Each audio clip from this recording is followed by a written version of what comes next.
live pictures now, the airport in Hong Kong. This is a scene of chaos. For the second day now, the protesters have taken up their positions inside one of the terminals, and the police are responding with force.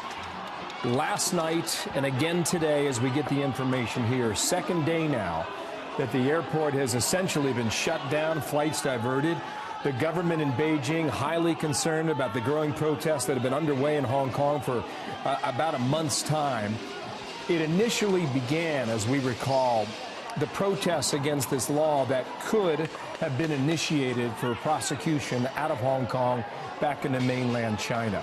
However, many will tell you, the analysts who have watched China for some time now, say it's a much bigger deal. It's about the autonomy of Hong Kong and how they want to remain now a separate system away from Beijing. Taking these images here, it's really something to see this happening in Hong Kong at the international airport. This is one of the busiest, if not the busiest, in the world. Handles about 1,100 flights every day, goes to 200 destinations. They are literally not just canceling flights. You can't even check in and wait to see if your flight will take off. This is the second straight day of that.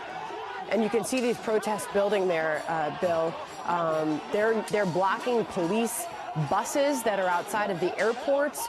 You've got police in riot gear, as you can see very clearly on your screen. It's a developing situation that seems to be growing by the day. Yeah, the comparison here goes back to 1989, certainly in Tiananmen Square. And the reason why that's brought up is because you don't know how the Chinese government will react here. How long do these protests last?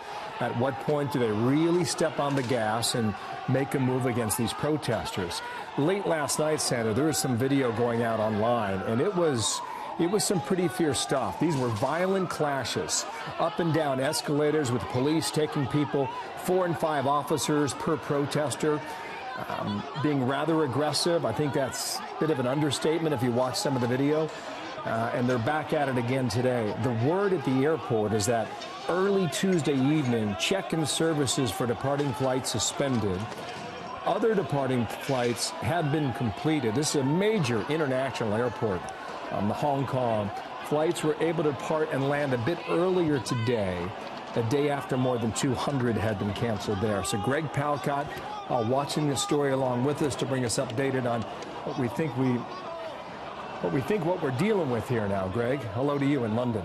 Yeah, Bill, yeah, we've been watching various feeds, as you have too, from the Hong Kong International Airport. It looks like, guys, the authorities there are saying enough is enough. After 5 days of protest there at the scene in the airport, yesterday's protest basically shut this huge international hub down. Today's has done as well. We've been watching just in the past 25 minutes or so, riot police moving in and trying to clear at least some of the protesters away from first the front of the terminal, then going inside the terminal. We've been watching some targeted arrests being made outside, and we've been watching chaos inside.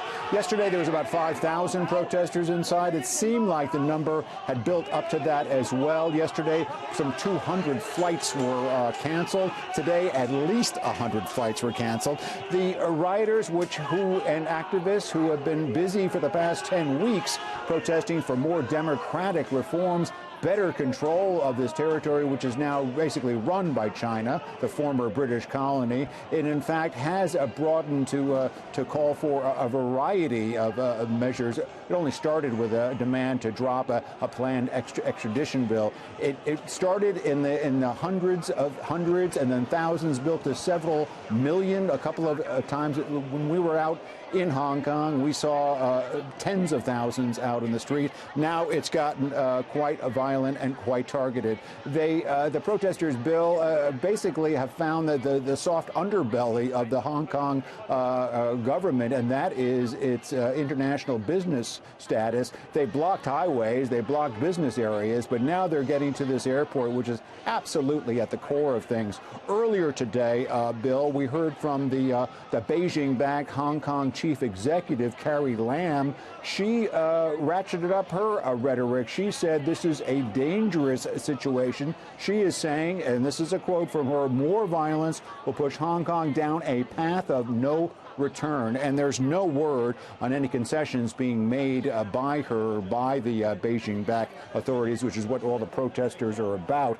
I think it should be noted also, Bill, we have been seeing in the last 2 days put out on official Chinese media scenes, lines of armored police vehicles, APCs of the what is called the People's Liberation Police. This is basically riot police backed by the People's Liberation Army. That is the Chinese army, which is being staged outside of Hong Kong. Also, there are barracks for the PLA inside Hong Kong itself. But what we're seeing now are riot police moving into the airport, and it looks like after a fifth day of protest, a second day of protest that has shut down this airport, they're trying to clear the folks out and trying to get this airport back working again, at least ready for the next day, Bill.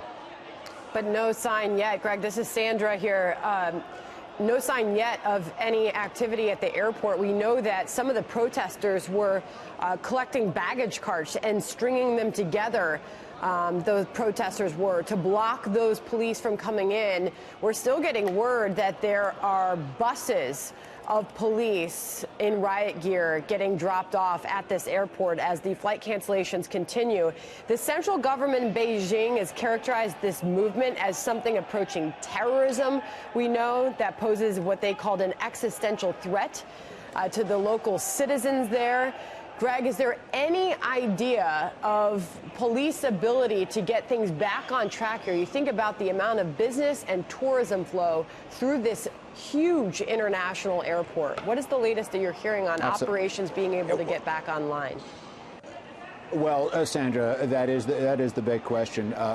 China can do it. There's no question that China cannot get this airport back operating again, but it is worried about the blowback. It is worried about the public relations that it would take if, and this has been raised the last couple of days, if there was to be a replay of what we saw in Tiananmen Square in 1989, a real crackdown by the Chinese military about protesters there in mainland China. China does not want to do that right now. Hong Kong is too important for their economy.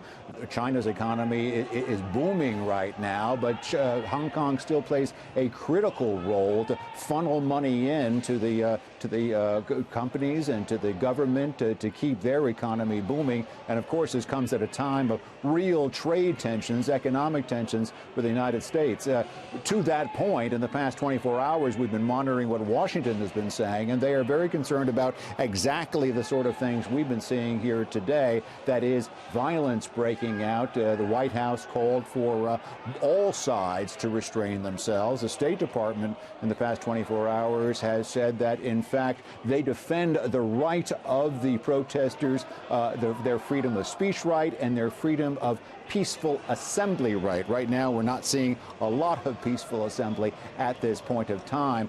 John Bolton, National Security Advisor, is right here in London. He's been talking about it, too. He says, basically echoing what the White House is saying, that the U.S.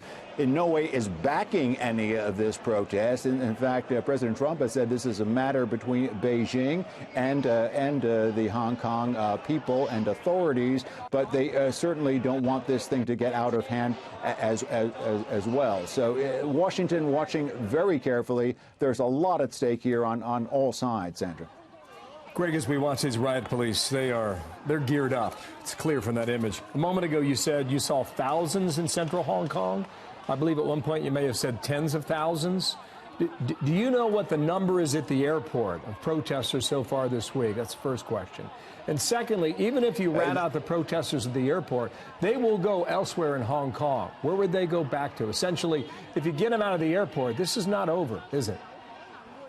No, absolutely not. What they've done, Bill, and we saw the beginnings of it when we were on the ground there 6 weeks ago. It's a hit-and-run guerrilla tactic where we saw the Million-Man marches, peaceful and very impressive. 2 million came out on one Sunday, but now there's a more a violent approach. They model themselves, believe it or not, after that kung fu actor from the 70s, Lee, who actually said he moved like water. And basically, they move like water, moving around the police. And when they're being hit at one location, at a subway or a central business area, they move to another place. Over this weekend, we saw clashes between the police and the protesters at about 10 different areas of Hong Kong. At that time, in fact, police were using tear gas and pepper sprays and rubber bullets. And according to the protesters, they were using some abusive tactics as well. The protesters, in fact, were using Molotov cocktails too.